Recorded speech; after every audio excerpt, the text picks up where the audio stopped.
100 കൂട്ടം പണിയുണ്ട്. ലൈറ്റ് ഇടണം, മൈക്ക് കെട്ടണം, ട്യൂബ് കെട്ടണം. നീ എവിടെ പോയി കിടക്കുമായിരുന്നു? 2 ദിവസം കൊണ്ട് ഞാനില്ല ഈ മരത്തിലൊക്കെ കയറുന്നത്.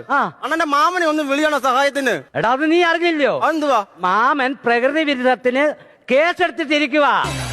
ആരോട് ചെയ്തണ്ണ ഈ വേല? അതെന്തുവാന്നറിയാവോ? എടാ മാവിന്റെ തൊലിയില്ലയോ, അത് ചെത്തിയെടുത്ത് പ്ലാവെ കൊണ്ടുവച്ച് അങ്ങ് കെട്ടി. അതിനെ പ്രകൃതി വിരുദ്ധത്തിന് കേസ്. ബഡിങ്ങ ലാപ്പിങ്ങ എന്താന്ന് എനിക്കറിയത്തില്ല. ആളിപ്പോ അകത്താ. ഞാനൊരു കാര്യം ചോദിക്കട്ടെ, നിന്റെ ഒരു കൂട്ടുകാരനല്ലോ സുരേഷ്, അവനെ വിളി.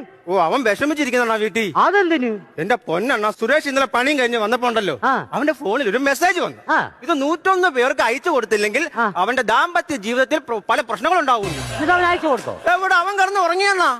എന്നിട്ട് നേരം വെളുത്തപ്പോഴേ അവന്റെ ഭാര്യ ബംഗാളിയുടെ കൂടെ ഒളിച്ചോടി പോയി.